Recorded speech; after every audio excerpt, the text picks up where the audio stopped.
नमस्कार दोस्तों, स्वागत है आप सभी का YCT books official YouTube channel पे। तो आजकल हम लोग एसएससी जेईई का प्रीवियस ईयर का सॉल्यूशन कर रहे हैं और पेपर चल रहा है आपका 26 सितंबर 2019 में जो सेकंड शिफ्ट का हुआ था वो वाला पेपर का हम लोग सॉल्यूशन कर रहे हैं। ठीक है, पिछले दिन हम लोगों ने 170 तक किया था, आज 171 से देखते हैं क्या है। चलिए सेशन स्टार्ट करते हैं। देखिए क्वेश्चन क्या है, the number of brushes required for a 4 pole lap on DC machine. ठीक है, ब्रशेस का नंबर बताना है लैप ऑन डीसी मशीन में। ठीक है, तो चलिए देखते हैं एक्सप्लेनेशन। देखिए क्या लिखा है इसमें, बहुत अच्छा एक्सप्लेनेशन दिया हुआ है, आप लोग देखिए। देखिए, लैप ऑन डीसी मशीन में ब्रशों की संख्या पोल के संख्या के बराबर होती है। ठीक है, तो यहाँ पर देखिए पोल का संख्या कितना है क्वेश्चन में। पोल दिया हुआ है आपका 4 पोल, मतलब ब्रश भी आपका 4 ही होगा। ठीक है, number of brush equals to number of pole होगा लैप के केस में। ठीक है, और जो वेव वाइंडिंग होगा, ठीक है, वेव वाइंडिंग उसमें आपका ब्रश का 2 होगा। ठीक है, और ये होता है आपका नंबर ऑफ पैरेलल पाथ के बराबर। ठीक है, ये भी आपका नंबर ऑफ पैरेलल पाथ के बराबर होता है। ठीक है, number of parallel path equal to number of brush equal to pole. ठीक है, और देखिए वेव वुंड में मैंने बताया अभी 2 था, संख्या 2 होता है वेव वुंड मशीन के केस में। ठीक है, लैप में होगा पोल के इक्वल, नंबर ऑफ पोल के इक्वल। ठीक है, ब्रश। ठीक है, लैप के केस में, और वेव के केस में आपका ब्रश होगा नंबर 2। ठीक है, ध्यान रखिएगा। ठीक है, चलिए अगला क्वेश्चन देखते हैं। देखिए, which of the following Motors can be connected across single phase AC supply. Single phase AC supply के अक्रॉस में कौन सा मोटर कनेक्ट कर सकते हैं हम लोग। ठीक है, डीसी शंट मोटर ये नहीं होगा, डिफरेंशियल कंपाउंड मोटर ये भी नहीं होगा, क्यूम्युलेटिव कंपाउंड मोटर ये भी नहीं होगा। हम लोग डीसी सीरीज को कनेक्ट करते हैं। ठीक है, जिसको हम लोग एसी सीरीज मोटर भी कहते हैं। इसका कारण देखिए, इसका कारण क्या है, आपका जो बाकी 3 मोटर है, ठीक है, जो सब नहीं होगा, इसमें अगर कनेक्ट करते ये तीनों को, तो आपका टॉर्क जो है, जो आपका टॉर्क डेवलप होता है, इलेक्ट्रोमैग्नेटिक टॉर्क जिसको कहते हैं। ठीक है, जो आपका शाफ्ट में जनरेट होता है लोड को घुमाने के लिए। ठीक है, तो वो टॉर्क आपका नेगेटिव हो जाता है। ठीक है, मतलब पॉजिटिव हाफ साइकिल में अगर क्लॉकवाइज घूमता तो नेगेटिव हाफ साइकिल में आपका एंटी क्लॉकवाइज घूमता। तो ऐसे थोड़ी मोटर काम चलेगा, ऐसा नहीं होता है ऑपरेशन। ठीक है, ऑपरेशन आपका नहीं होगा। लेकिन पर डीसी सीरीज मोटर में आपका जो है, आपका टॉर्क हमेशा ही पॉजिटिव होगा, मतलब चाहे पॉजिटिव साइकिल हो नेगेटिव साइकिल हो, आपका या तो क्लॉकवाइज घूमेगा हर वक्त या तो एंटी क्लॉकवाइज घूमेगा। तो ये कैसे होता है, चलिए देखते हैं।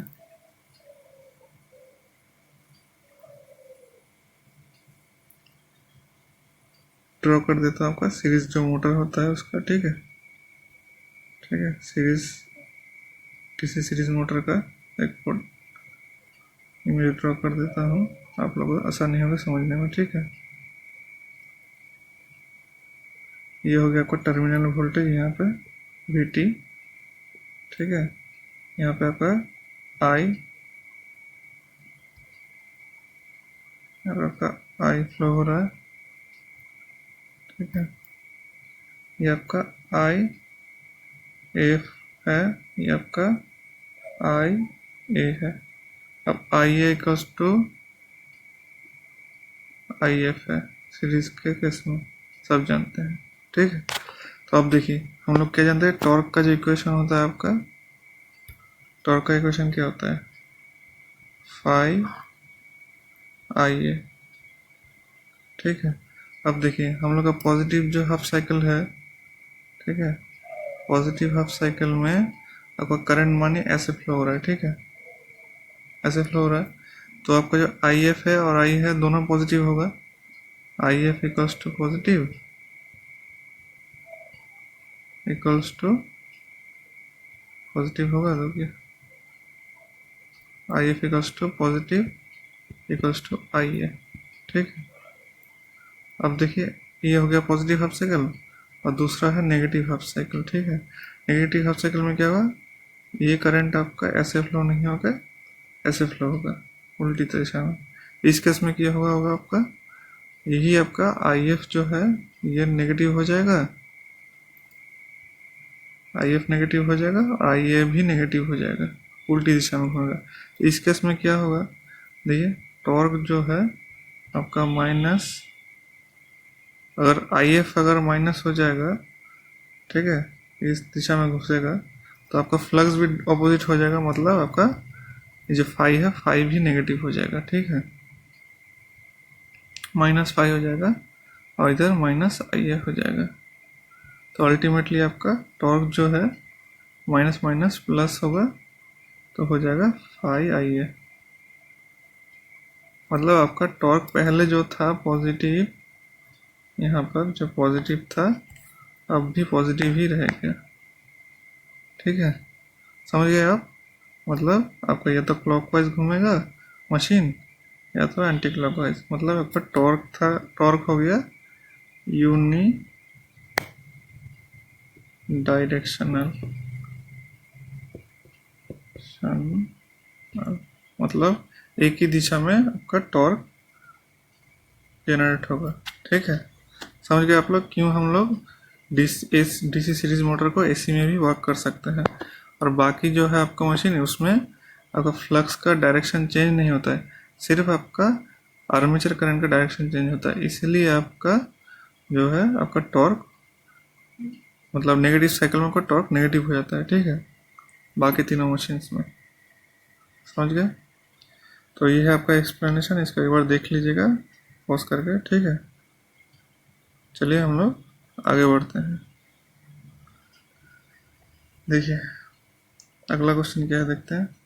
ए चोक कैन बी रिप्रेजेंटेड बाय ए, चोक है आपका जो ट्यूब लाइट, मतलब फ्लोरेसेंट ट्यूब में यूज करते हैं। चोक क्या होता है, चोक को हम लोग एक आर एल सर्किट के हिसाब से भी शो कर सकते हैं। ठीक है, ऐसे करके सीरीज आर एल सर्किट, क्योंकि उसमें आपका इंडक्टेंस होता है, वाइंडिंग्स होता है अंदर में, और प्रैक्टिकली कोई भी वायर आपका नॉन रेजिस्टिव नहीं होता, कुछ ना कुछ आपका रेजिस्टेंस होगा ही होगा उसमें। ठीक है, प्रैक्टिकल केस में तो इसलिए, और वो रेजिस्टेंस हमेशा या तो आपका कैपेसिटिव हो या आपका इंडक्टेंस उसका सीरीज में होता है। ठीक है, वाइंडिंग का, सॉरी कैपेसिटिव तो नहीं होगा, मतलब आपका वाइंडिंग का जो इंडक्टेंस है उसके आपका सीरीज में ही होगा। ठीक है, नॉर्मल केस में, प्रैक्टिकल केस में। ठीक है, तो यहाँ पे आपका ऑप्शन सी करेक्ट होगा। ठीक है, यहाँ पर देखिए एक्सप्लेनेशन दिया हुआ, मतलब पॉज करके देख लीजिएगा। ठीक है, यहाँ पर फ्लोरेसेंट ट्यूब का भी थोड़ा सा पॉइंट लिखा हुआ है। ठीक है, और ये जो आपका चोक है ये आपको स्टार्ट करने के लिए, मतलब जो स्टार्टर जो है, स्टार्टर के थ्रू उसमें एक हाई वोल्टेज जनरेट होता है, उसी हाई वोल्टेज के थ्रू ही आपका ट्यूब के अंदर जो गैस होता है वो आयोनाइज होता है, आयोनाइज होने के बाद ही उसमें करंट फ्लो होने लगता है। ठीक है, यही आपका चोक का काम है। ठीक है, और ये ट्यूब के कार्यकाल में परिपथ की धारा पर नियंत्रण रखना इसका काम होता है। ठीक है, जब काम मतलब चलता है आपका ट्यूब। ठीक है,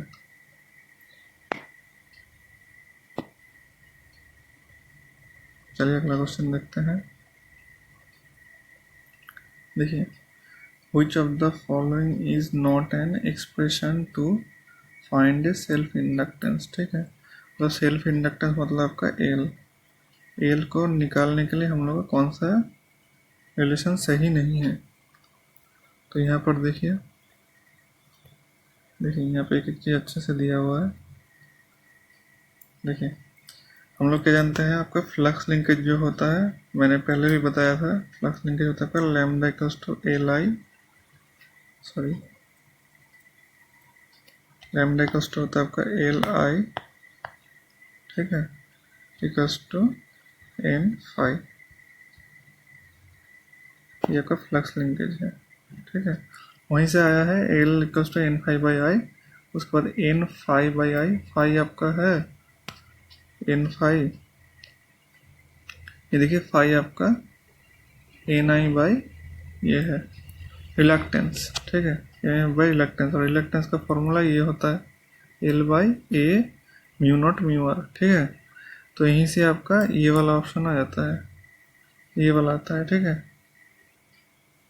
रिलक्टेंस का वैल्यू बिठाने के बाद ही ये आता है, ठीक है।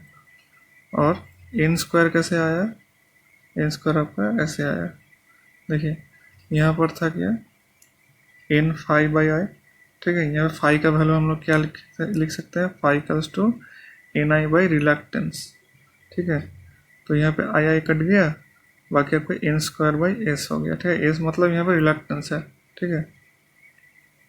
ये देखिए एन एस हो गया आपका रिलक्टेंस, ठीक है, और एन आई हो गया आपका एम एम एफ, और रिलक्टेंस का फॉर्मूला ये होता है, ठीक है। तो आप लोग समझ गए कैसे कैसे आ रहा है।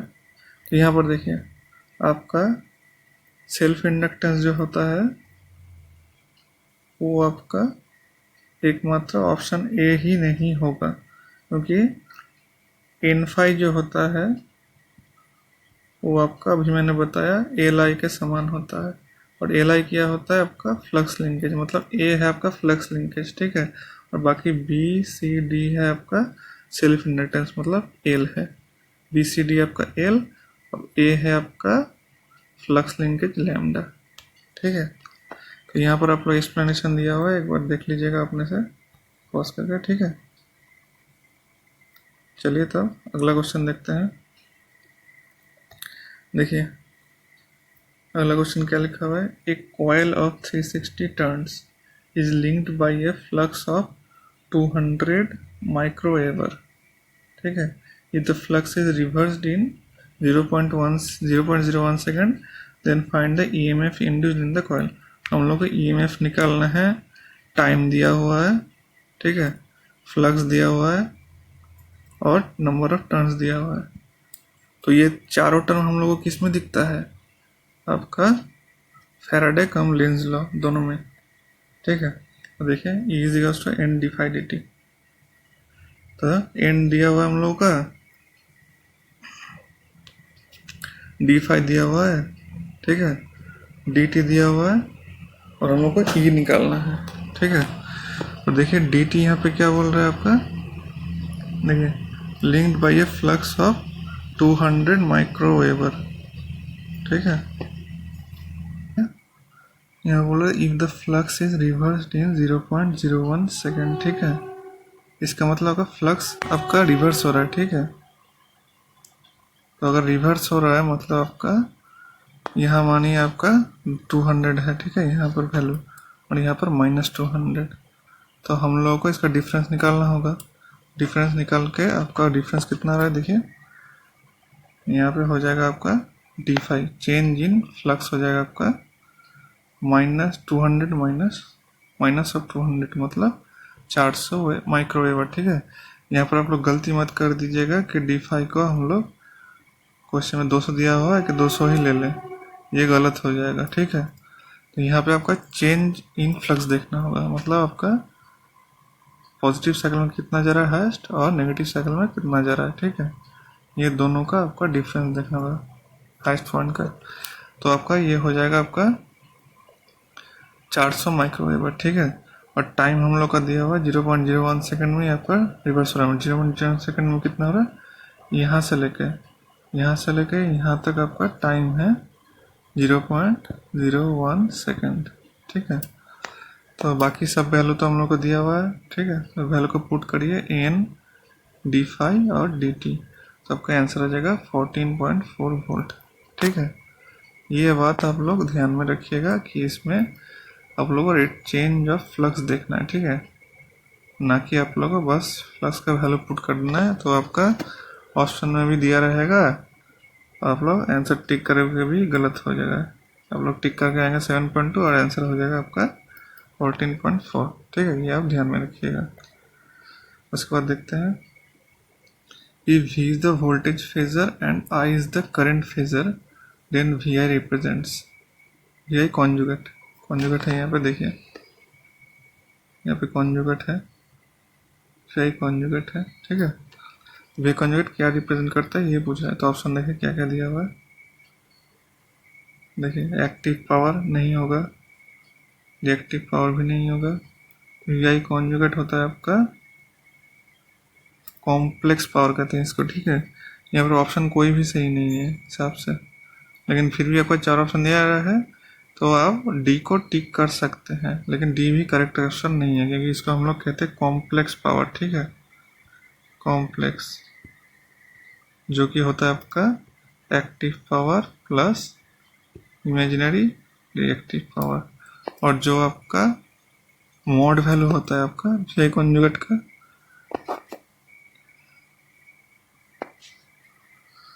वी कॉन्जुगेट का, ठीक है, वी कॉन्जुगेट का मोड वैल्यू, ठीक है। और यहाँ पे हो जाएगा आपका angle of V I, V and I दोनों के बीच का एंगल। तो ये जो मोड वैल्यू जो होता है इसको कहते हैं हम लोग एपरेंट पावर, ठीक है, ठीक है। और ये होता है आपका एंगल है एक्टिव और रिएक्टिव पावर के बीच में, ठीक है, सॉरी मतलब करंट और वोल्टेज के बीच में, ठीक है। तो यहाँ पे आपका कॉम्प्लेक्स पावर होगा आंसर, ठीक है। इतना एक्सप्लेनेशन जरूरत नहीं है आप लोग को देखना, ठीक है। अब यहाँ पे कॉन्जुगेट हम लोग क्यों लेते हैं वो भी हम लोग को बता देता हूँ, ठीक है। तो देखिए कॉन्जुगेट लेने का क्या कारण है। मानिए हम लोगों का वोल्टेज फेजर ये है, ठीक है, ये आपका वोल्टेज फेजर और ये आपका करंट, ठीक है, लैग कर रहा है आपका 30 डिग्री से, ठीक है। उसके बाद ठीक है, इसको ऐसे नहीं इस तरह लिखिए। देखिए यहाँ पे आप इसको एक रेफरेंस फेजर मान लीजिए, ठीक है, रेफरेंस फेजर। उसके बाद यहाँ पे आपका वोल्टेज फेजर हो जाएगा, ठीक है, इसको मान लीजिए आप एंगल 30 डिग्री, ठीक है। और एक करंट फेजर जो वोल्टेज से भी लैग कर रहा है, ये वाली एंगल है आपका 45 डिग्री, ठीक है। तो यहाँ पर देखिए हम लोग का फॉर्मूला कैसे हम लोग लिखते हैं। अगर हम लोग P equals to V I formula simply लिख देते हैं तो आपका क्या होता है, वी एंगल, कितना एंगल है देखिए 30 डिग्री है, 30 डिग्री इसको लिखिए इंटू आई एंगल 45 डिग्री, ठीक है। और ये क्या बन जाता आपका वी आई। मैंने पहले के लेक्चर में बताया था कि एंगल जब मल्टीप्लाई हो तो सिंपली ऐड हो जाते हैं, तो 40 और 30 75 डिग्री, ठीक है।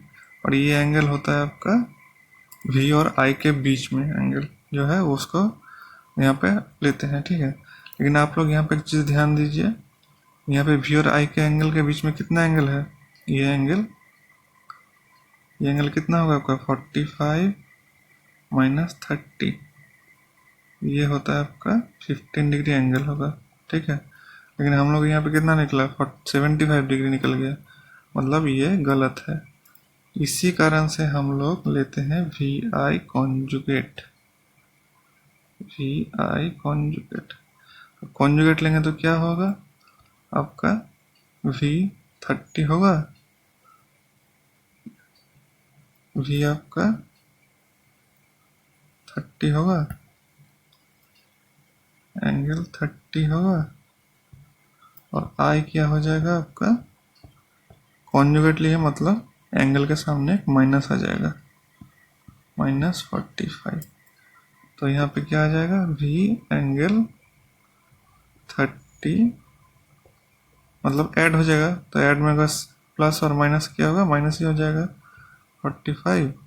तो आपका एंगल हो जाएगा वी एंगल -15 डिग्री। तो हम लोग का पावर फैक्टर क्या होता है आपका cos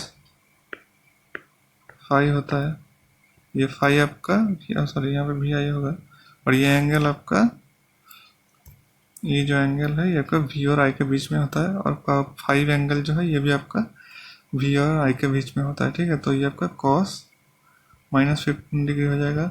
और कॉस माइनस एंगल क्या होता है? कॉस माइनस एंगल कॉस ही होता है, कॉस 15 डिग्री हो जाएगा। समझ गए? ठीक है, जैसे हम लोग पावर फैक्टर निकाल सकते हैं। तो हम लोग देखे क्या, यहाँ पे नॉर्मली अगर ले रहे थे तो हम लोग का वी और आई के बीच में जो एंगल होता है वो आपका गलत आ रहा था, जबकि इसीलिए हम लोग कॉन्जुगेट का इस्तेमाल हम लोग करते हैं। ठीक है, तो आशा करिए आप लोगों को समझ में आ गया होगा कि हम लोग कॉन्जुगेट को क्यों यूज़ करते हैं। ठीक है, आज शायद जिन जिन लोगों को पता नहीं था उन लोगों को क्लियर हो गया होगा। ठीक है, चलिए अगला क्वेश्चन देखिए। यहाँ पे एक्सप्लेनेशन है, आप लोग एक बार देख सकते हैं, आपके नॉलेज के लिए कोई दिक्कत नहीं है। और ये आपका कॉम्प्लेक्स पावर ही होगा। ठीक है, जो वी आई कॉन्जुगेट होता है। ठीक है, और एपरेंट पावर उसको कहा जाता है जो आपका मैग्नीट्यूड होता है। ठीक है, चलिए अगला क्वेश्चन देखते हैं। देखिए यहाँ पर आपका if a circular conductor carries a current of I ampere having radius r metre. ठीक है, then the magnetising force at the centre of the coil is given by. Centre में मैग्नेटाइजिंग फोर्स देखना है एक सर्कुलर करंट कंडक्टर का, जिसमें I current flow रहा है और रेडियस r मीटर है। तो ये देखिए है यहाँ पे circular current conductor, I current, r radius. ठीक है, और बीच में मैग्नेटिक फील्ड हम लोग को देखना है। तो ये है आपका मैग्नेटिक फील्ड एयर में। ठीक है, mu not I by 2r। अब B equals to mu naught H होता है, हम लोग जानते हैं। जैसे म्यू नीचे ला लीजिए, बच जाएगा एच, यही होता है मैग्नेटाइजिंग फोर्स। ठीक है, उसके बाद बी का वैल्यू पुट करिए और 1/म्यू नॉट, कट गया म्यू नॉट, बाकी बचा आपका I/2r। एम्पियर टन पर मीटर आपका यूनिट होता है मैग्नेटाइजिंग फोर्स या मैग्नेटिक फील्ड इंटेंसिटी इसको कहते हैं। ठीक है, तो ये हो जाएगा आपका आंसर I/2r एम्पियर टन पर वेबर नहीं, गलत हो जाएगा। ये हो जाएगा आपका ऑप्शन डी करेक्ट आंसर।